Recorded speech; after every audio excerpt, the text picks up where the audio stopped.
അവൻ വീൽഡർനെസ്സിൽ പോയി 40 ദിവസം ഉപവസിച്ച് പ്രാർത്ഥിച്ചു. പൗലോസിന് മരുഭൂമി ഉണ്ടായിരുന്നു, 3 വർഷമാണ്. 3 വർഷം മരുഭൂമിയിൽ അവൻ ദൈവത്തോട് പ്രാർത്ഥിക്കുകയായിരുന്നു. Praise God. പക്ഷേ വേറെ ചില ആൾക്കാരെ കുറിച്ച് പറയുന്നുണ്ട്. ഗിലെയാദ് എവിടെ പാർക്കുകയാണ്? ഗിലെയാദ് യോർദാൻ അക്കരെ പാർത്തു. പുള്ളിക്കാരൻ ഇങ്ങോട്ട് തിരിഞ്ഞു പോലും നോക്കുന്നില്ല. താൻ കപ്പലുകൾക്ക് അരികെ താമസിക്കുന്നു. ആശയ സമുദ്രതീരത്ത് അനങ്ങാതിരുന്നു. തുറമുഖങ്ങൾക്കകത്ത് പാർത്തുകൊണ്ടായിരിക്കുന്നു. ബാക്കി ഇവരെല്ലാം ഇങ്ങനെ ചെയ്യുന്നെങ്കിലും സെബൂലൂനും നഫ്താലിയും അവരെ ആരെയും നോക്കിയില്ല. അവർ നോക്കിയത് ദൈവത്തിന്റെ പെട്ടകത്തെ മാത്രമാണ്. അവർ നോക്കിയത് അവരുടെ ദൈവത്തിന്റെ നാമത്തെ, അവരുടെ ദേശത്തെ വിടുവിപ്പാൻ അവരുടെ പ്രാണനെ തന്നെ അവർ ദൈവത്തിനായി ഏൽപ്പിച്ചു കൊടുക്കുകയാണ്. ഞാൻ വേഗത്തിൽ കടന്നു വരട്ടെ.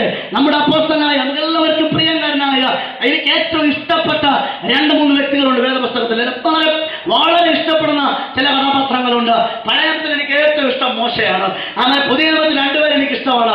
ഒന്ന് പത്രോസും 2 പൗലോസും. അപ്പോസ്തലനെ ഞാൻ മിക്കവാറും അവിടെ എങ്ങനെ പ്രസംഗിച്ചാലും പൗലോസിനെ കുറിച്ച് ഒരു ഭാഗമെങ്കിലും പറയാതെ പോകാൻ എനിക്ക് പറ്റത്തില്ല. I love him so much. അപ്പോസ്തലൻ പൗലോസ് തന്റെ ആത്മീയ മകനായ തിമോഥെയോസിന് പറയുന്ന ഒരു കാര്യമുണ്ട്. 2 തിമോഥെയോസിന്റെ ലേഖനം 2-ാം അധ്യായം 3-4 വാക്യം എന്താ വായിക്കുന്നത് അവിടെ? ക്രിസ്തു യേശുവിന്റെ നല്ല ഭടനായി നീയും എന്നോട് കൂടെ കഷ്ടം സഹിക്കുക. Hallelujah, praise God. അവൻ പറയുകയാണ്, ഞാൻ നല്ല പോർ പൊരുതു, ഓട്ടം തികച്ചു, വിശ്വാസം കാത്തു, ഇനി നീതിയുടെ കിരീടം എനിക്കായി വച്ചിരിക്കുകയാണ്. എന്താണ് പ്രിയമുള്ള ദൈവവേദനെ? ആമേൻ. ഈ ദിവസങ്ങളിൽ നാം കാണുന്ന ഒരു കാര്യമുണ്ട്. ആമേൻ. ഡ്യൂട്ടിയിലായിരിക്കുന്ന നിയോഗിക്കപ്പെട്ട വ്യക്തികളെ കുറിച്ച് നമുക്കൊന്ന് പരിശോധിക്കാം. ഇന്നത്തെ കാലഘട്ടത്തിൽ ഗവൺമെന്റ് ജോബ് സർവീസിലോ മറ്റു കമ്പനികളിലോ ഡ്യൂട്ടിയിലായിരിക്കുന്ന ആൾക്കാരെ കുറിച്ച് ചിന്തിച്ചു കഴിഞ്ഞാൽ അവർ പലരും, എല്ലാവരും അല്ല, ബഹുഭൂരിപക്ഷം ആളുകളും രാവിലെ ഓഫീസിൽ വരും. ഒന്നിൽ പഞ്ച് ചെയ്യും, അല്ലെങ്കിൽ സൈൻ ചെയ്യും. അത് കഴിഞ്ഞാൽ പിന്നെ അടുത്ത പഞ്ചിങ്ങിന് 5 മണിക്കേ വരത്തുള്ളൂ. ബാക്കിയുള്ള ഇടവേളയിൽ എവിടെയായിരിക്കും? വല്ല കല്യാണത്തിനോ വലിയ എൻഗേജ്മെന്റിനോ വലിയ വീട് പാലുകാച്ചിനോ എവിടെ ഓഫീസിൽ ഒപ്പിട്ടിട്ടാണ് പോകുന്നത്. സിഗ്നേച്ചർ രജിസ്റ്റർ നോക്കിക്കഴിഞ്ഞാൽ ദേ ആർ ഓൺ ഡ്യൂട്ടി. കാര്യം മനസ്സിലായോ? സിഗ്നേച്ചർ നോക്കിയാൽ രജിസ്റ്റർ നോക്കുമ്പോൾ എന്താണ്? അവർ ഡ്യൂട്ടിയിലാണ്. പക്ഷെ അവിടെ പ്രവൃത്തി നോക്കിയാൽ അവർ കല്യാണ വീട്ടിലായിരിക്കും, അവർ വല്ല എൻഗേജ്മെന്റ് വീട്ടിലുമായിരിക്കും, വേറെ എവിടെയെങ്കിലും ആയിരിക്കും. അവർ ഡ്യൂട്ടിയിലാണെന്ന് പറയുന്നെങ്കിലും എവിടെയല്ല, ഡ്യൂട്ടിയിലല്ല. കർത്താവ് നമ്മയോടെ സ്തുതിച്ചാട്ടെ. Praise God. പകൽക്കാലം ഒരു പോയിന്റ് ഞാൻ പറയട്ടെ. ആമേൻ. നിന്റെ ഡ്യൂട്ടിയിൽ, നിന്റെ കർത്തവ്യത്തിൽ ദൈവം നിന്നെ ഏൽപ്പിച്ച ആ നിയോഗത്തിൽ നിനക്ക് നിരതനായിരിക്കണമെങ്കിൽ ചിലത് നിനക്ക് ഏറ്റവും പ്രിയപ്പെട്ടത് നീ സാക്രിഫൈസ് ചെയ്യേണ്ടി വരും, നീ യാഗമായി അർപ്പിക്കേണ്ടി വരും. എന്നെ വളരെ വർഷങ്ങൾക്ക് മുമ്പ് ഞാൻ കേട്ടിട്ടുള്ള ഒരു ദേവദാസന്റെ പ്രസംഗത്തിൽ നിന്ന് കേട്ടിട്ടുള്ള ഒരു ചെറിയ സ്റ്റോറി ഞാൻ പറയാം. ആമേൻ. അനേക വർഷങ്ങൾക്ക് മുമ്പ് ജോൺ ഗ്രിഫിത്ത് എന്ന പേരുള്ള ഒരു മനുഷ്യൻ, അദ്ദേഹം ഒരു റെയിൽ ഡ്രോ ബ്രിഡ്ജ് ഓപ്പറേറ്റർ ആയിരുന്നു. എന്ന് വെച്ചാൽ ആ തടാകത്തിന്റെ മുകളിലൂടെ ട്രെയിൻ കടന്നു പോകുന്ന പാലം, ട്രെയിൻ കടന്നു പോകുമ്പോൾ പാലം ശരിയായിട്ട് ജോയിൻ ചെയ്തിരിക്കും. ട്രെയിൻ കടന്നു പോയ ശേഷം ഈ പാലം ഉയർത്തി വെക്കും. അതിനുശേഷം കപ്പലിന് തടാകത്തിലൂടെ പോകാനുള്ള വഴി ഒരുക്കും. അപ്പോൾ ട്രെയിൻ വരുമ്പോൾ ബ്രിഡ്ജ് താഴ്ത്തണം, കപ്പൽ വരുമ്പോൾ ബ്രിഡ്ജ് എന്ത് ചെയ്യണം? ഉയർത്തി വെക്കണം. ഇത് ഓപ്പറേറ്റ് ചെയ്യുന്ന ആളാണ് ജോൺ ഗ്രിഫിത്ത്. നല്ല ക്രിസ്ത്യാനിയായ വിശ്വാസിയായിരുന്നു. മാത്രമല്ല തന്റെ ഡ്യൂട്ടിയിൽ തന്നെ ഏൽപ്പിച്ചിരിക്കുന്ന ആ പണിയിൽ വളരെ ആത്മാർത്ഥതയുള്ള മനുഷ്യനായിരുന്നു ഗ്രിഫിത്ത്. ഒരു ദിവസം ഒരു സ്കൂൾ അവധി ദിവസത്തിൽ തന്റെ 5 വയസ്സുള്ള മകൻ ഈ ഗ്രിഫിത്തിനോടൊപ്പം അപ്പന്റെ ജോലി സ്ഥലത്തേക്ക് വരികയാണ്. അവൻ രാവിലെ 5 വയസ്സുള്ള കുട്ടികൾ എങ്ങനെയായിരിക്കും? കൈകാലം കെട്ടി അക്ഷരക്കത്തോടെ വളരെ അനുസരണയോടെ അപ്പന്റെ കൂടെ തന്നെ ആയിരിക്കും, അല്ലേ? ഇവിടെ നമുക്ക് ഇന്റർവ്യൂ ടൈം കിട്ടിയാൽ അറിയാം നമ്മുടെ ഇവിടെ 5 വയസ്സുള്ള ടീമുകളൊക്കെ എവിടെയൊക്കെ കൂടെ ഓടി നടക്കുന്നുവെന്ന്. അപ്പൊ ഈ 5 വയസ്സുള്ള പയ്യൻ അവിടെ കൂടെ ഇവിടെ പരിസരത്ത് കൂടെ ഓടി ഭയങ്കര കളിയായിരുന്നു. അപ്പനൊന്നും ശ്രദ്ധിച്ചില്ല. കാരണം അവൻ ജോൺ ഗ്രിഫിത്ത് വളരെ ഡ്യൂട്ടിഫുൾ ആയ മനുഷ്യനാണ്. എന്ന് വെച്ചാൽ കർത്തവ്യം, തന്നെ ഏൽപ്പിച്ചിരിക്കുന്ന കർത്തവ്യത്തിൽ 100% ആത്മാർത്ഥതയോടെ ചെയ്യണമെന്ന് ആഗ്രഹിച്ച ഒരു മനുഷ്യനായിരുന്നു ജോൺ ഗ്രിഫിത്ത്. അപ്പൊ അദ്ദേഹം തന്നെ പണി ഇങ്ങനെ തുറന്നുകൊണ്ടിരിക്കുകയാണ്. അവൻ ഉച്ചയ്ക്ക് 1:50 കഴിഞ്ഞു. അടുത്ത ട്രെയിന് ഈ പാലത്തിലൂടെ പോകേണ്ട സമയമായി. ഈ പാലം അതിന് മുമ്പ് പോയ കപ്പലിന് വേണ്ടി തുറന്നു കൊടുത്തിരുന്നു. അപ്പൊ 1:50 കഴിഞ്ഞപ്പോൾ ഒരു ട്രെയിനുണ്ട് 2 മണിയോടടുത്ത്. ആ ട്രെയിനിന് വേണ്ടി ഈ റോ ബ്രിഡ്ജ് പിന്നെയും ശരിയാക്കണം, താഴ്ത്തിയിടണം. അതിനുവേണ്ടി താൻ പരിശ്രമിക്കുമ്പോൾ തന്റെ വാച്ച് ആ ടൈം വിളിച്ച് പറഞ്ഞു. അതിനുവേണ്ടി താൻ നോക്കുമ്പോൾ പെട്ടെന്നൊരു ചിന്ത എന്റെ ഹൃദയത്തിൽ വന്നു. രാവിലെ എന്നോടൊപ്പം വന്ന് കുറെ നേരം എന്റെ കണ്ണുമുമ്പ് ഉണ്ടായിരുന്ന മകനെ കാണാനില്ല. അപ്പൊ മകൻ എവിടെയാണെന്ന് ഇങ്ങനെ തപ്പി നോക്കി പുള്ളിക്കാരൻ. അന്വേഷിച്ച് നോക്കിയപ്പോൾ പെട്ടെന്നൊരു ഞെട്ടിപ്പിക്കുന്ന കാഴ്ച കണ്ടത്, ഈ മകൻ റെയിൽ റോ ബ്രിഡ്ജിന്റെ ഗിയർ വീലിനകത്ത് തന്റെ കാലുകൾ കുടുങ്ങി പുറത്തു വരാൻ കഴിയാതെ അവൻ വരാനായിട്ട് പരിശ്രമിച്ചു കൊണ്ടിരിക്കുകയാണ്. 1:50 കഴിഞ്ഞു, ട്രെയിൻ വരാനുള്ള സമയമായി. അപ്പൻ ഒരു കാര്യം മനസ്സിലായി, ട്രെയിന് കടന്നു പോകാൻ വേണ്ടി പാലം താഴ്ത്തിയിട്ടാൽ തന്റെ മകന്റെ കാലുകളിപ്പോ ഗിയറുവിനിടയിലാണോ, ആ ലിവർ പിടിച്ച് വലിക്കുമ്പോൾ ഗിയറുവിൽ കറങ്ങും, അതിനോടൊപ്പം തന്റെ മകൻ ആ ഗിയറുവിനകത്തോട്ട് ഇറങ്ങിപ്പോകും. എത്ര വയസ്സേ ഉള്ളൂ? 5 വയസ്സേ ഉള്ളൂ. എന്ത് ചെയ്യും? മകനെ വന്ന് രക്ഷിക്കാനുള്ള സമയമില്ല. 400-ലധികം ആൾക്കാരെ വഹിച്ചുകൊണ്ട് ട്രെയിൻ ദൂരെ നിന്ന് ചൂളം വിളിച്ചുകൊണ്ട് വരികയാണ്. അവൻ വളരെ ബ്യൂട്ടിഫുള്ളായ കർത്തവ്യനിരതനായ മനുഷ്യൻ എന്തെന്നറിയാമോ? ഒരു കൈ കൊണ്ട് തന്റെ കണ്ണുകളെ പൊത്തിപ്പിടിച്ചുകൊണ്ട് മറു കൈ കൊണ്ട് ആ ഗിയർ ലിവർ വലിച്ചു കറക്കാൻ തുടങ്ങി. ആ ഗിയർ ലിവർ തിരിഞ്ഞു, പാലം നേരെയായി താഴ്ന്നു വന്നു. പക്ഷേ തന്റെ 5 വയസ്സുള്ള മകൻ ആ റെയിൽ ബ്രിഡ്ജിന്റെ ഗിയർ ലിവർ കരയിൽ ചതഞ്ഞരഞ്ഞിറങ്ങിക്കൊണ്ടിരിക്കുമ്പോൾ ഒരു വശത്ത് പാലം ശരിയായിക്കൊണ്ടിരിക്കുകയാണ്. മിനിറ്റുകൾ കഴിഞ്ഞില്ല, 400-ലധികം യാത്രക്കാരെ വഹിച്ചുകൊണ്ട് ട്രെയിൻ പാലത്തിലൂടെ കടന്നുപോയി. അവൻ ഈ ബ്രിഡ്ജിൽ നിൽക്കുന്ന ഓപ്പറേറ്ററായ ജോൺ ഗ്രിഫിത്തിനെ അനേക വർഷങ്ങളായി അറിയാവുന്ന പല യാത്രക്കാരും അതിനകത്തുണ്ട്. അവരെല്ലാവരും ജനാലയിലൂടെ കൈവീശി ജോൺ ഗ്രിഫിത്ത് ഹായ് എന്ന് പറഞ്ഞ് കൈവീശി തിരിച്ചുകൊണ്ടുപോയി. അനേകം ട്രെയിനകത്ത് പാടുകയായിരുന്നു. പക്ഷേ അവർക്കറിയത്തില്ല ഇവർ സുഖമായി പോകുന്നതിന്റെ പിന്നിൽ 5 വയസ്സുള്ള ഒരു ബാലൻ അപ്പുറത്തെ ഗിയറിൽ ചതഞ്ഞിറങ്ങി പോയി. അത് സഹിക്കാതെ, അതിനെ രക്ഷപ്പെടുത്തുവാൻ ശ്രമിക്കാതെ ഈ ജോൺ ഗ്രിഫിത്ത് തന്റെ ഡ്യൂട്ടിയിൽ, തന്റെ ജോലിയിൽ, തന്നെ ഏൽപ്പിച്ച നിയോഗത്തിൽ വിശ്വസ്തനായിരുന്നത് കൊണ്ടാണ് ഈ 400 പേര് അവൻ സേഫായിട്ട് സുരക്ഷിതമായിട്ട് പാലങ്ങളും അക്കരെ പോകുവാനിടയായിത്തീർന്നത്. പ്രിയ ദൈവങ്ങളെ, പ്രിയ യൗവനക്കാരി, നിന്നെ ഏൽപ്പിച്ചിരിക്കുന്ന നിയോഗത്തെ നീ ലോസിക്കണമെങ്കിൽ you have to sacrifice something very precious on you. നിനക്ക് ഏറ്റവും വിലപിടിപ്പുള്ള ചിലവിനെ യാതൊർപ്പിക്കാതെ നിനക്ക് ഈ ഡ്യൂട്ടിയിൽ അവൻ കർത്തവ്യനിരതനായിരിക്കാൻ സാധ്യമല്ല. നിന്റെ ജോലി ശരിയായി ചെയ്യണമെങ്കിൽ, ഓണസ്റ്റായി ചെയ്യണമെങ്കിൽ നീ ചിലവ് സമയം ത്യാഗമർപ്പിച്ചേ മതിയാകും. Praise God. അതുകൊണ്ട് അപ്പോസ്തലനായ പൗലോസ് പറഞ്ഞത്, I have fought a good fight, ഞാൻ നല്ല പോർ പൊരുതു, I have finished my course, എന്റെ ഓട്ടം തികച്ചു, എന്റെ വിശ്വാസം കാത്തു, ഇനി നീതിയുടെ കിരീടം എനിക്കായി കാത്തിരിക്കുന്നു. എനിക്കായി മാത്രമല്ല, അവന്റെ പ്രത്യക്ഷതയിൽ പ്രിയം വച്ചിരിക്കുന്ന ഏവർക്കും കൂടെ. ഹല്ലേലൂയ. എന്തായിരുന്നു അപ്പോസ്തലനായ പൗലോസിന്റെ യുദ്ധം? ഇന്നലെ നമ്മൾ കേട്ടല്ലോ. 2 കൊരിന്ത്യർ ലേഖനം 11-ാം അധ്യായം 22 മുതൽ 23 മുതൽ 24 വരെ 7 വരെയുള്ള വാക്യങ്ങൾ വായിക്കുമ്പോൾ അവൻ ചോദിക്കുകയാണ്, അവർ ശുശ്രൂഷക്കാരോ? ഒരു ഭോഷനെ പോലെ ഞാൻ പറയുന്നു, ഐ ആം മോർ, ഞാൻ അധികം ചെയ്തു. അവർ അധികം അധ്വാനിച്ചു, അധികം പ്രാവശ്യം ഞാൻ അടികൊണ്ടു, പലപ്പോഴും ഞാൻ തടവിലായി, പലപ്പോഴും മരണഭീതിയിലായി. അവൻ യഹൂദന്മാരാൽ ഒന്ന് കുറയെ 40 അടി 5 വട്ടം കൊണ്ടു. അവൻ പലപ്പോഴും 3 പ്രാവശ്യം കോലിനാൽ അടികൊണ്ടു. ഒരിക്കൽ ഞാൻ കല്ലേറിലേർപ്പെട്ടു, ഒരിക്കൽ 3 പ്രാവശ്യം കപ്പൽ ചേതത്തിലകപ്പെട്ടു. ഒരു രാപ്പകൽ വെള്ളത്തിലായിരുന്നു. പലപ്പോഴും യാത്ര, വെള്ളത്തിലെ ആപത്ത്, കള്ളന്മാരാലുള്ള ആപത്ത്, എന്റെ സ്വന്തം ജാതികളാലുള്ള ആപത്ത്, അവൻ സ്വന്തം സഹോദരന്മാരാലുള്ള ആപത്ത്, ജാതികളാലുള്ള ആപത്ത്, പട്ടണത്തിലെ ആപത്ത്, മരുഭൂമിയിലെ ആപത്ത്, കടലിലെ ആപത്ത്, കള്ള സഹോദരന്മാരാലുള്ള ആപത്ത്. ഈ ആപത്തുകളെ കുറിച്ചെല്ലാമാണ് പൗലോസ് തീമോഥെയോസിന് പറയുന്നത്, ഞാൻ നല്ല പോർ പൊരുതു. ദൈവത്തിന്റെ വേല ചെയ്യുവാൻ, സുവിശേഷ വേല ചെയ്യുവാൻ നിന്നെ ഏൽപ്പിച്ചിരിക്കുന്ന ദർശനത്തിന് വേണ്ടി നീ നിന്നെ തന്നെ ഏൽപ്പിച്ചു കൊടുക്കുമ്പോൾ നീ ഇതെല്ലാം സഹിക്കുവാൻ, ഇതെല്ലാം പ്രതീക്ഷിച്ചുകൊണ്ട് വേണം ദൈവത്തിന്റെ വേലയ്ക്കായിട്ട് ഇറങ്ങി വരുവാൻ. ഇതൊരു സുരക്ഷിത സ്ഥാനമല്ല. ദൈവത്തിന്റെ വേല ചെയ്യുവാൻ, നിന്നെ ഏൽപ്പിച്ചിരിക്കുന്ന യോഗം ചെയ്യുവാൻ നിന്റെ കംഫർട്ട് സോണിൽ നിന്ന്, സുരക്ഷിത സ്ഥാനത്ത് നിന്ന് പുറത്തേക്ക് ഇറങ്ങി വരേണ്ടതുണ്ട്. നീ ചിലത് യാഗമായി ദൈവത്തിന് സമർപ്പിച്ചേ മതിയാകൂ. Price God. Hallelujah, hallelujah. എല്ലാം കർത്താവായ യേശുവിന്റെ നാമത്തിന്റെ മഹത്വത്തിനായി അവർ സഹിക്കുകയായിരുന്നു. ലസ്ത്രയിൽ വെച്ച് അവൻ ഒരിക്കൽ കല്ലെറിഞ്ഞു. അവൻ മരിച്ചുവെന്ന് വിചാരിച്ചിട്ട് കല്ലെറിഞ്ഞവനെ ഇട്ടേച്ചു പോയി. ശിഷ്യന്മാർ കൂടി നിന്ന് പ്രാർത്ഥിച്ചപ്പോൾ പൗലോസിലേക്ക് നടന്നുപോയി. 2 ദിവസം കഴിഞ്ഞ് എന്താ സംഭവിച്ചെന്ന് അറിയാവോ? ലസ്ത്രയിൽ വെച്ച് മരണത്തോളമായി കല്ലെറുകൊണ്ട് അവിടുന്ന് അവൻ രക്ഷപ്പെട്ട പോയി പൗലോസ്. 2 ദിവസം കഴിഞ്ഞപ്പോ അതേ ലസ്ത്രയിൽ പിന്നെയും പ്രസംഗിക്കാൻ വന്നു പൗലോസ്.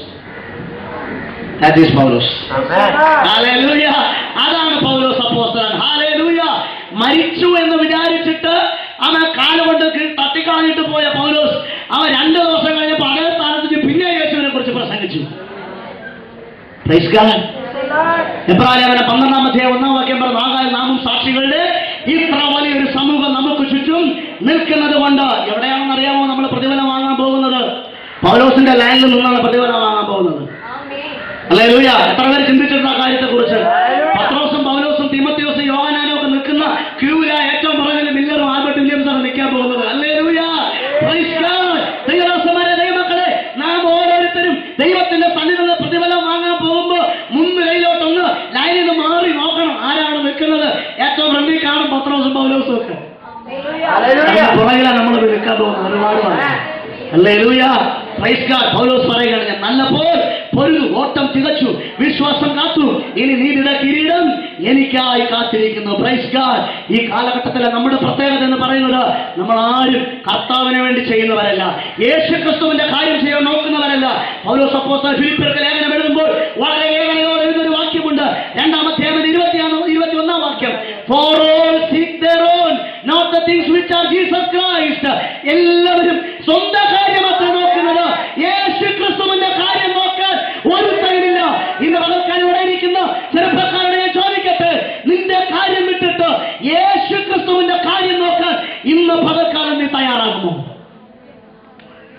ആരും മറുപടി പറഞ്ഞത്? ഹല്ലേലൂയ. യേശുക്രിസ്തുവിന്റെ കാര്യം നോക്കുവാൻ, സ്വന്തം കാര്യമല്ല, യേശുക്രിസ്തുവിന്റെ കാര്യം നോക്കുവാൻ ഇന്ന് പകൽക്കാലം നമുക്ക് ഏൽപ്പിച്ചു കൊടുക്കാം. ഹല്ലേലൂയ. ഇത് നമ്മുടെ സ്വന്തം കാര്യം അന്വേഷിക്കേണ്ട സമയമല്ല, ഇത് ഡിഗ്രി പൂർത്തിയാക്കാനുള്ള സമയമല്ല, എഞ്ചിനീയറിംഗിന് എൻട്രൻസ് എഴുതേണ്ട സമയമല്ലത്, MBBS എൻട്രൻസിന് വേണ്ടി കോച്ചിങ് ക്ലാസ്സിൽ പോകേണ്ട സമയമല്ലത്. സുവിശേഷ വേലക്കായി കർത്താവായ യേശുവിന്റെ നാമത്തെ മഹത്വപ്പെടുത്തുവാൻ ഒരുമിച്ച് ഇറങ്ങിത്തിരിക്കേണ്ട സമയമാണിത്. സമയം തക്കത്തിൽ ഉപയോഗിച്ചു കൊള്ളണം. Praise God. എനിക്കറിയാവുന്ന ഒരു മിഷണറിയുടെ സംഭവം ഞാൻ ഇങ്ങനെ കേട്ടിട്ടുണ്ട്. 1983 ചെന്നൈയിലെ FMBB friends mission prayer bank എന്ന് പറയുന്ന FMBBക്കാര് ഒരു കുടുംബത്തെ അവിടെ സുവിശേഷം അവർ മീറ്റിംഗ് നടത്തിയപ്പോൾ ബ്രദർ ജയരാജ് എന്ന് പറയുന്ന ഒരാളിന്റെ കുടുംബം സുവിശേഷ വേലയ്ക്ക് വേണ്ടി, മിഷണറി പ്രവർത്തനത്തിന് വേണ്ടി ആ പ്രസംഗത്താൽ ആകർഷിക്കപ്പെട്ടു. ജയരാജ് തന്റെ ഭാര്യ, തന്റെ 2 മക്കൾ, 4 വയസ്സും 6 മാസവും പ്രായമുള്ള 2 മക്കൾ, അതടങ്ങിയതാണ് അവരുടെ കുടുംബം. 2 പേരും ഗവൺമെന്റിൽ ഉന്നത ഉദ്യോഗമുള്ളവരായിരുന്നു. ദൈവദാസന്മാരുടെ പ്രസംഗം കേട്ടപ്പോൾ അവർ 2 പേരും കർത്താവിന്റെ വേലയ്ക്ക് വേണ്ടി സമർപ്പിച്ചു. 6 മാസം മിഷണറി കോച്ചിങ് അവിടെ FMBBക്കാര് ചെന്നൈയിൽ നൽകി. 6 മാസം കഴിഞ്ഞപ്പോൾ അവർ കോച്ചിങ്ങിന് പോയപ്പോൾ തന്നെ 2 പേരുടെയും ഗവൺമെന്റ് ജോലി അവർ വലിച്ചെറിഞ്ഞിട്ടാണ് മിഷണറി കോച്ചിങ്ങിന് പോയത്. അവർ ബീഹാറിലേക്ക് 1983 അവർ ബീഹാറിലേക്ക് ജയരാജും തന്റെ ഭാര്യയും തന്റെ 2 മക്കൾ, 4 വയസ്സും 6 മാസവും പ്രായമുള്ള തന്റെ 2 മക്കളുമായി ബീഹാറിലേക്ക് കടന്നുപോയി. 6 മാസം കർത്താവിന്റെ വേല വളരെ ശക്തിയായി ചെയ്തു. ഈ 6 മാസത്തിനുള്ളിൽ 1000-ഓളം ആത്മാക്കളെ കർത്താവ് അവർക്ക് നൽകുവാനിടയായി തീർന്നു. ദൈവത്തെ സ്തുതിക്കുക. 6 മാസം കൊണ്ട് ബീഹാറിലെ 1000 പേരെ യേശുക്രിസ്തുവിന്റെ നാമത്തിനായി എഴുതുവാൻ ജയരാജനും തന്റെ ഭാര്യയ്ക്കും മക്കൾക്കും കഴിഞ്ഞു. 6 മാസങ്ങളിൽ സുപ്രഭാതം വന്നപ്പോൾ പെട്ടെന്നൊരു ദിവസം തനിക്കൊരു ടൈഫോയിഡ് വന്നു, ജ്വരം വന്നു. ചില ദിവസങ്ങൾ കഴിഞ്ഞപ്പോൾ ആ ബീഹാറിൽ വെച്ച് തന്നെ ജയരാജ് എന്ന ബ്രദർ മരിച്ചു വീഴുവാനിടയായി തീർന്നു. ഈ ജയരാജനെ വധിച്ചുകൊണ്ട് സാമഞ്ചം ശവക്കോട്ടയിലേക്ക് പോയി. അവിടെ തന്റെ ഭാര്യ, 4 വയസ്സുള്ള മകനെ, 6 വയസ്സ് ഇപ്പോൾ 1 വയസ്സ് പ്രായമുള്ള മകനെ 4 വയസ്സുള്ള മൂത്ത മകന്റെ കയ്യിൽ ഏൽപ്പിച്ചിട്ട് ഭാര്യ ഭർത്താവിനെ അടക്കുവാൻ ശവക്കോട്ടയിലേക്ക് പോയി. ശവക്കോട്ടയിൽ ശവസംസ്കാര ശുശ്രൂഷ നടന്നുകൊണ്ടിരിക്കുമ്പോൾ ആ അമ്മയുടെ ഹൃദയത്തെ തകർക്കുന്ന ഒരു ന്യൂസ് എത്തി. 4 വയസ്സുകാരെ തന്റെ മകൻ വീട്ടിൽ മരിച്ചു കിടക്കുന്ന ന്യൂസ്. എങ്ങനെയാണെന്നറിയില്ല, കളിച്ചുകൊണ്ടിരുന്ന മകൻ താഴെ വീണു, പെട്ടെന്ന് മരിച്ചുപോയി. ന്യൂസ് ശവക്കോട്ടയിലെത്തി. ഇവർ വീട്ടിൽ പോയി. 4 വയസ്സുകളുടെ നായിക ആ തന്റെ മകനെ എടുത്തുകൊണ്ട് അവനെയും ആ ശവക്കോട്ടയിൽ അടക്കി. അപ്പോൾ ചെന്നൈയിൽ നിന്ന് FMBBക്കാരെ ഇവരെ വിളിച്ചു. അമ്മയെയും 1 വയസ്സ് പ്രായമുള്ള മകനെ ചെന്നൈയിലേക്ക് തിരിച്ചു വിളിച്ചു. ചെന്നൈയിൽ വിളിച്ച് ഓഫീസിൽ വിളിച്ച് അവരുടെ ചീഫ് ഓഫീസർ അദ്ദേഹം ആ സഹോദരൻ ഇങ്ങനെ ചോദിച്ചു, സിസ്റ്റർ എന്താണ് നിങ്ങളുടെ ഫ്യൂച്ചർ പ്ലാൻ? ഇനി നിങ്ങൾ എന്താണ് ചെയ്യാൻ പോകുന്നത്? ആ സഹോദരി അവിടെ നിന്നുകൊണ്ട് മാറത്തടിച്ച് ഇങ്ങനെ പറഞ്ഞു, ഓ എന്റെ ദൈവദാസനെ, എന്നെ തിരിച്ച് ബീഹാറിലേക്ക് അയക്കുക. എന്റെ ഭർത്താവും എന്റെ 4 വയസ്സുള്ള മകനും ചെയ്ത ആ ശുശ്രൂഷയുടെ ബാക്കി എനിക്ക് ബീഹാറിൽ ചെയ്യുവാനുണ്ട്. ആര് ദൈവത്തിന്റെ രാജ്യത്തിന് വേണ്ടി, ദൈവത്തിന്റെ വേലയ്ക്ക് വേണ്ടി ഇന്ന് പകൽക്കാലം യാഗമർപ്പിക്കുവാൻ, ത്യാഗം ചെയ്യുവാൻ, ജീവൻ വിട്ടുകൊടുക്കുവാൻ, ഭർത്താവിനെ വിട്ടുകൊടുക്കുവാൻ, മക്കളെ വിട്ടുകൊടുക്കുവാൻ, ഭാര്യയെ വിട്ടുകൊടുക്കുവാൻ ഇന്ന് പകൽക്കാലം നീ തയ്യാറാകുമ്പോൾ അവർ പ്രതിഫലം വാങ്ങാൻ പോകുന്നിടത്താണ് ഞാനും നിങ്ങൾ പ്രതിഫലം വാങ്ങാൻ പോകുന്നത്. Price God. Hallelujah, hallelujah. സഹോദരി ധൈര്യത്തോടെ പറഞ്ഞു, send me again into Bihar. എന്നെ വീണ്ടും ബീഹാറിലേക്ക് അയക്കണമേ. എന്റെ ഭർത്താവും 4 വയസ്സുള്ള മകനും ചെയ്തതിന്റെ ബാക്കി എനിക്ക് അവിടെ ചെയ്യുവാനുണ്ട്. Praise God. ചിലപ്പോൾ നിങ്ങൾ പറഞ്ഞേക്കും, ഈ ജയരാജനും കുടുംബത്തിനും വട്ടാണ്. ഉണ്ടായിരുന്ന നല്ല ഗവൺമെന്റ് ജോലി, നല്ല സൗകര്യങ്ങൾ, ഇതെല്ലാം വിട്ടിട്ട് കർത്താവായ യേശുക്രിസ്തു വിളിച്ചു എന്നും പറഞ്ഞ് സുവിശേഷം പറയാൻ എവിടെ പോയി? അങ്ങനെ ചെന്നൈ ചെയ്താൽ പോരെ, എന്തിനാ ബീഹാറിൽ പോയത്? Hallelujah, praise God. കമ്മീഷൻ, ദർശനത്തിന് അനുസരണം കാണിപ്പാൻ അവർ തയ്യാറായി. Hallelujah, praise God. എബ്രായർ ലേഖനം 11-ാം അധ്യായം 23 മുതൽ 26 വരെ വായിക്കുമ്പോൾ അവിടെ വിശ്വാസവീരനായ മോശയെ കുറിച്ച് പറയുന്നുണ്ട്.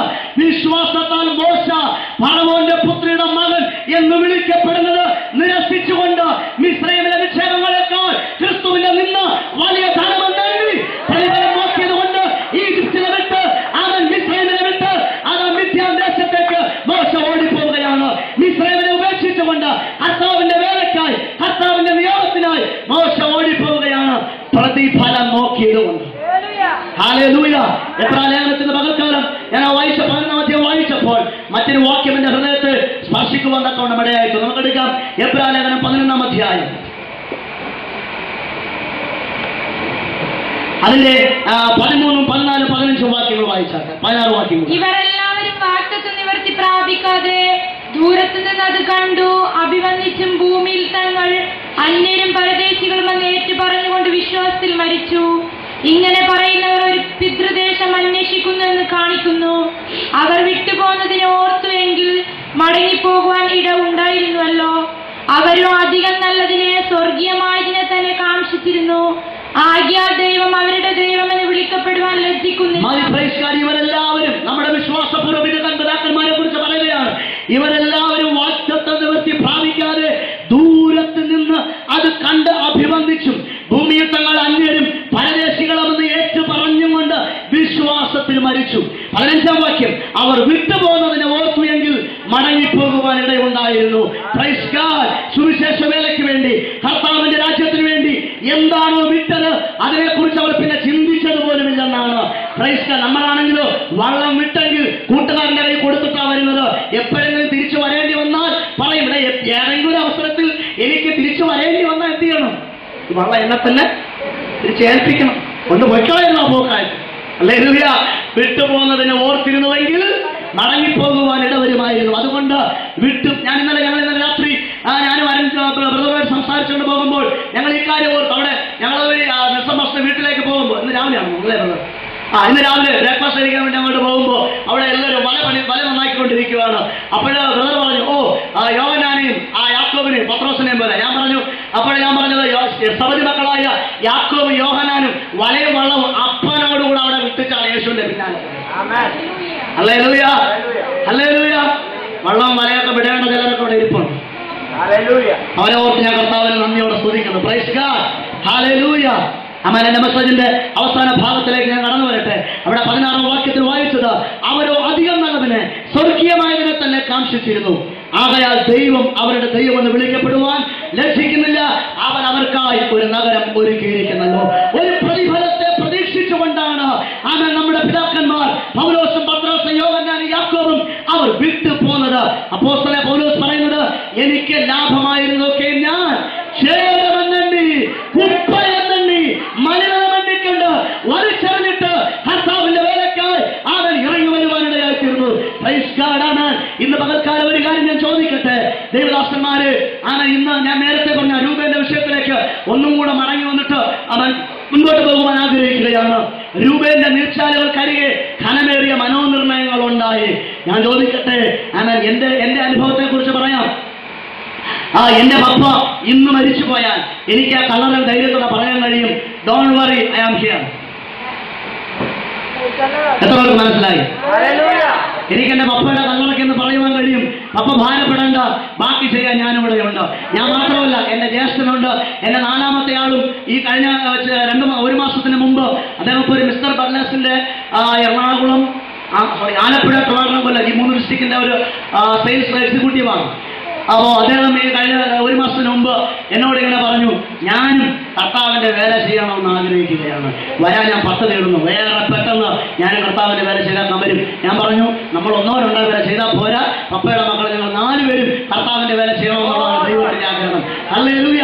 ഞാൻ പ്രതീക്ഷിക്കുന്നു അങ്ങനെയെങ്കിൽ എന്റെ പിതാവിന്റെ മരണസമയത്ത് ഞങ്ങൾക്ക് 4 പേർക്കും ആ കല്ലറയ്ക്ക് നിന്നുകൊണ്ട് പറയുവാൻ സാധിക്കും, പപ്പ ധൈര്യത്തോടെ പറ്റോ, ഞങ്ങൾ 4 പേരും ബാക്കി ചെയ്യാൻ ഇവിടെയുണ്ട്. ഇന്ന് പകൽക്കാലം ചോദിക്കേണ്ട ദൈവദാസന്മാരുടെ, നിങ്ങളുടെ ജീവൻ പോകുമ്പോൾ, നിങ്ങളുടെ പ്രാണൻ പോകുമ്പോൾ, നിങ്ങളുടെ കല്ലറയ്ക്കൽ നിന്ന് അതുപോലെ പറയുവാൻ നിങ്ങൾക്കൊരു മകനെ ചൂണ്ടിക്കാണിക്കുവാൻ ഉണ്ടാകണം. നിങ്ങളുടെ തലമുറകൾ ഇങ്ങനെ പറയണം, ഞങ്ങളുടെ പ്രിയപ്പെട്ട പപ്പ ധൈര്യത്തോടെ പോവുക, പപ്പ ചെയ്തിട്ട് പോയതിന്റെ ബാക്കി ചെയ്യുവാൻ ഞങ്ങൾ ഇവിടെയുണ്ട്. Praise God. ദൈവത്തെ നന്ദിയോടെ സ്തുതിച്ചാട്ടെ. എനിക്ക് വളരെ എന്റെ പപ്പ ചെയ്തതിനെ പുറമെ ചെയ്യുവാൻ തക്കവണ്ണം എന്റെ ദൈവം തെരഞ്ഞെടുത്തതോർത്ത്, ആ കൃപ എനിക്ക് തന്നതോർത്ത് I am so proud about that. അതിനെക്കുറിച്ച് എനിക്ക് വളരെ അഭിമാനമുണ്ട്. ഒരു ലജ്ജയില്ല. ശുശ്രൂഷകൻ എന്ന് പറയുവാൻ, പാസ്റ്റർ എന്ന് പറയുവാൻ, ദൈവത്തിന്റെ വേലക്കാരെന്ന് പറയുവാൻ എനിക്ക് ഒട്ടും ലജ്ജയില്ല. മറിച്ച് ഏറ്റവും അഭിമാനിക്കുന്ന ഒരു വിഷയമാണ്. Price God, hallelujah. കാരണം എനിക്കറിയാം ഒരു പ്രതിഫലം കാത്തിരിപ്പുണ്ട്, ഒരു പ്രതിഫലം കാത്തിരിക്കുന്നുണ്ട്. ഇപ്പോഴത്തെ ഹാർഡ്നെസ്, ഇപ്പോഴത്തെ കാഠിന്യങ്ങൾ, ഇപ്പോഴത്തെ കഷ്ടതകൾ, ഇപ്പോഴത്തെ ആഹാരമില്ലായ്മകൾ, ഇപ്പോഴത്തെ നല്ല ഭവനമില്ലായ്മ, ഇപ്പോഴത്തെ നല്ല വസ്ത്രമില്ലായ്മ, ഇപ്പോഴത്തെ സുഖസൗകര്യങ്ങളില്ലായ്മ, ഈ സകല കഷ്ടതകളും നൊടിയുടെ നേരത്തേക്ക് മാത്രമേ ഉള്ളൂ. നിത്യമായ ഒരു തേജസ്സിന്റെ പ്രതിഫലം എന്നെയും കാത്ത സ്വർഗത്തിൽ ഇരിപ്പുണ്ട്. ആ പ്രതിഫലത്തെ നോക്കുന്നത് കൊണ്ട് കർത്താവിന്റെ വേലയ്ക്കായി ഈ ലോകത്തിന്റെ സുഖങ്ങളെ വെച്ചിപ്പോൾ ഞാൻ തയ്യാറാണ്. Price God, hallelujah, praise God. ഞാൻ എന്റെ പ്രസംഗത്തെ അവസാനിപ്പിക്കുവാൻ ആഗ്രഹിക്കുകയാണ്. ഒരിക്കൽ ഒരു കർത്താവിന്റെ ദാസൻ, അദ്ദേഹം എക്സ് മിലിറ്ററി ആയിരുന്നു. അദ്ദേഹം തന്നെ ഒരു അനുഭവത്തെ പറഞ്ഞത് ഞാൻ ഇങ്ങനെ കേട്ടു. അദ്ദേഹവും തന്നോടുകൂടെ ഉണ്ടായിരുന്ന ഒരു കൂട്ടം ഒരു കമ്പനി പട്ടാളവുമായിട്ട് തന്റെ സ്വദേശം, സ്വന്തം രാജ്യം വിട്ട് വേറൊരു ദേശത്ത് ഒരു യുദ്ധത്തിനായിട്ട് കടന്നുപോയി. അവിടെ പോയി ചില മാസങ്ങൾ, 1.5 വർഷം വരെ അവിടെ യുദ്ധഭൂമിയിൽ തന്നെ ആയിരിക്കേണ്ടി വന്നു. ആണ് അവിടെ ആഭ്യന്തര കലാപവും മറ്റു കാര്യങ്ങൾ അടിച്ചമർത്താൻ വേണ്ടിയാണ് ഇവരെ അവിടെ നിയോഗിച്ചത്. പലപ്പോഴും പല രാത്രി ആഴ്ചകളോളം പട്ടാളക്കാരുടെ ട്രഞ്ചിനകത്ത് ഇവർക്ക് ഉറങ്ങേണ്ടി വന്നു. പലപ്പോഴും നല്ല ആഹാരമില്ല, പലപ്പോഴും നന്നായിട്ട് കുളിക്കാൻ പറ്റത്തില്ല, വസ്ത്രം അലക്കാൻ പറ്റത്തില്ല, കിടന്നുറങ്ങാൻ പറ്റത്തില്ല. കാരണം നോക്കിക്കൊണ്ട് നിൽക്കുമ്പോൾ തൊട്ടടുത്ത് നിൽക്കുന്നവന്റെ നെഞ്ചത്തുകൂടെ ശത്രുവിന്റെ ബുള്ളറ്റ് കയറി ഇറങ്ങി പോകുന്ന കാഴ്ചയും ഇവർ പലപ്പോഴും കാണേണ്ടി വന്നിട്ടുണ്ട്. മരണത്തെ, പ്രാണനെ കയ്യിൽ പിടിച്ചുകൊണ്ടാണ് ഈ 1.5 വർഷം ആ യുദ്ധഭൂമിയിൽ വെച്ച് അവർ പ്രയാസപ്പെട്ടത്. എന്നാൽ അവസാനം ദൈവം അവർക്കൊരു വലിയ വിജയം നൽകി. യുദ്ധമെല്ലാം കഴിഞ്ഞു, സമാധാനം വന്നു, അവർ സ്വദേശത്തേക്ക് മടങ്ങിപ്പോകാനുള്ള ദിവസം വന്നു. അമേരിക്കയിലെ പ്രസിഡന്റ് ലെറ്റർ അയച്ചു, നിങ്ങൾ തിരിച്ച് രാജ്യത്തിലേക്ക് മടങ്ങി വരണം. അപ്പോൾ മടങ്ങി വരാനുള്ള ഒരുക്കങ്ങൾ നടക്കുകയാണ്. എല്ലാവരും കൂടാരത്തിലേക്ക് പോയി. ആഴ്ചകളായി, മാസങ്ങളായി അലക്കാത്ത യൂണിഫോമൊക്കെ കിട്ടിയ കളങ്ങ വെള്ളത്തിലായാലും നല്ല വെള്ളത്തിലായാലും അലക്കി വെടിപ്പാക്കി ഒതുക്കി വെച്ചു. തേക്കാൻ അയൺ ബോക്സ് ഒന്നുമില്ല. അയൺ ബോക്സ് തേക്കാനും കിട്ടിയില്ലെങ്കിൽ അന്ന് ആരാധനയ്ക്ക് വരുന്ന സഹോദരന്മാർ ഓർത്തോളണം, തേക്കാൻ അവർക്ക് അയൺ ബോക്സ് ഒന്നും അവിടെ ഇല്ലായിരുന്നു. അവര് യൂണിഫോമൊക്കെ കഴുകി മടക്കി തലയുടെ അടിയിൽ വെച്ചിട്ട് കിടന്നുറങ്ങി. കാരണം രാവിലെ എണീക്കുമ്പോൾ അല്പം സ്വല്പമൊക്കെ ചുഴുകൾക്ക് എന്ത് ചെയ്യും, മാറി കിട്ടും. അപ്പോൾ തലയുടെ കടി വെച്ചിട്ട് അവർ കിടന്നുറങ്ങുകയാണ്. വരേണ്ട ദിവസമായി രാവിലെ എണീറ്റ് കുളിച്ചൊരുങ്ങി ഇതൊക്കെ ചെയ്യുമ്പോൾ അവരുടെ ഉള്ളിന്റെ ഉള്ളിൽ ഒരു വലിയ പ്രത്യാശയുണ്ട്, ഒരു വലിയ ദർശനം, ഒരു വലിയ കാഴ്ച അവർക്കാണ്. എന്താണ്? രാജ്യത്തിൽ പോകുമ്പോൾ ഭർത്താക്കന്മാർ അങ്ങനെ വിചാരിക്കുകയാണ്, ഞാൻ അവിടെ എത്തുമ്പോൾ ആ കപ്പൽ, ഞങ്ങളെ കൊണ്ടുപോകുന്ന കപ്പൽ കടത്തീരത്തെത്തുമ്പോൾ എന്റെ ഭാര്യ അവിടെ ഉണ്ടാകും, എന്റെ മക്കൾ അവിടെ ഉണ്ടാകും, ഞങ്ങളുടെ മാതാപിതാക്കൾ അവിടെ ഉണ്ടാകും. ഇതെല്ലാം അവിടെ ഹൃദയത്തിനകത്തുണ്ട്. ഇതെല്ലാം ഓർത്തുകൊണ്ട് അവർ ഒരുക്കങ്ങൾ തികച്ചു. അവർക്കുള്ള കപ്പൽ വന്നു. കമ്പനി പട്ടാളം മുഴുവനും കപ്പലിനകത്ത് കയറി അവർ തങ്ങളുടെ സ്വദേശത്തേക്ക് കടന്നു പോവുകയാണ്. ആഴ്ചകളോളം നീണ്ടു നിൽക്കുന്ന കപ്പൽ യാത്ര.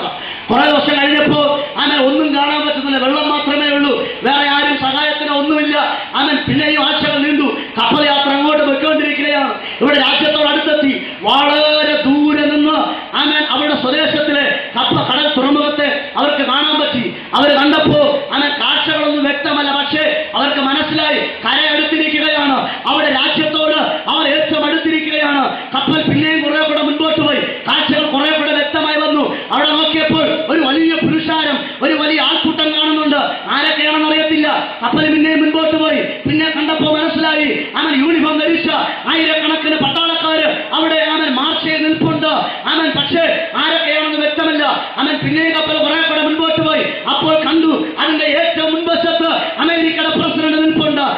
3 വിധത്തിലുള്ള ആർമിയും, നേവിയുണ്ട്, ആർമിയുണ്ട്, എയർഫോഴ്സ് ഉണ്ട്. 3 വിങ്ങുകളും അവിടെ നിറഞ്ഞിട്ടുണ്ട്. അതിനപ്പുറത്ത് വേറെ കൂടെ ആൾക്കാർ നിൽക്കുന്നുണ്ട്.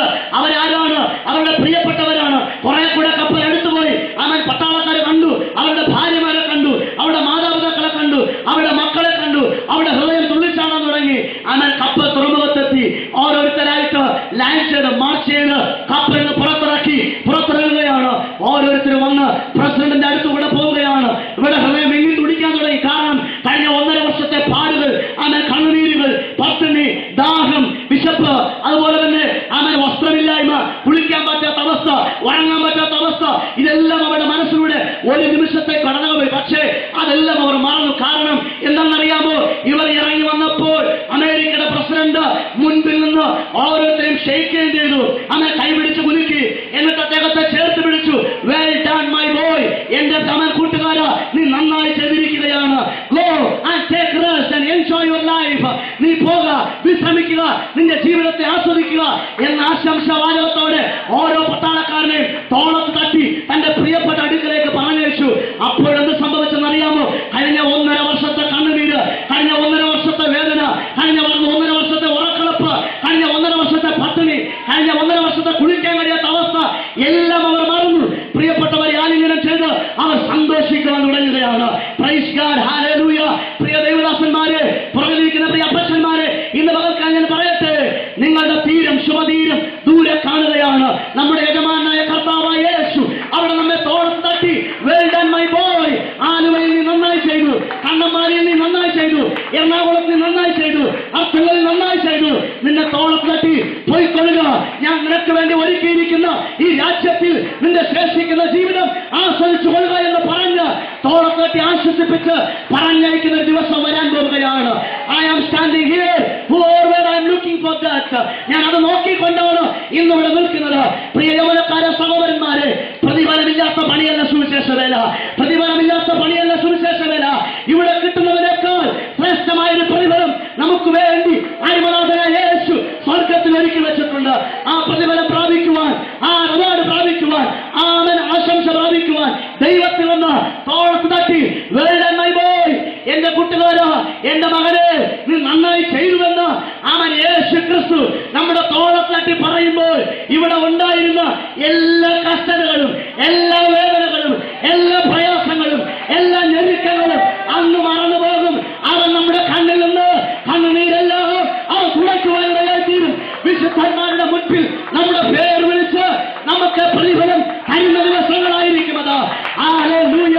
ഇന്ന് പകൽക്കാലം ആ പ്രതിഫലം വാങ്ങുവാൻ, ആ പ്രതിഫലം പ്രതീക്ഷിക്കുന്നവർ, ആ പ്രതിഫലത്തിനെ കൊതിക്കുന്നവർ എത്ര പേര് ഇവിടെയുണ്ട്? യൗവനക്കാരി, ഇന്ന് പകൽക്കാലം പരിശുദ്ധാത്മാവ് നിന്റെ ചെവിയിൽ പറയുകയാണ്. നീ പറഞ്ഞുകൊണ്ടിരിക്കുന്നു, സമയമായിട്ടില്ല, ഇനിയും മുമ്പോട്ട് പോകട്ടെ. ഇല്ല, ഇതാകുന്നു നിന്റെ സമയം. This is the time to build the house of the Lord. ദൈവത്തിന്റെ ആലയം പണിയേണ്ട സമയമാണിത്. എത്ര പേരുന്ന പകൽക്കാലം തയ്യാറാകും? ഹല്ലേലൂയ. ഇസ്രായേലിന്റെ ചോദ്യമല്ല, ഇന്ന് നമ്മോടുള്ള ചോദ്യമാണ്, എന്നോടും നിങ്ങളോടുമുള്ള ചോദ്യമാണ്. Are you ready? Are you ready? മറ്റൊരു കാര്യം ചോദിക്കട്ടെ, ആർ യു ഓൺ ഡ്യൂട്ടി?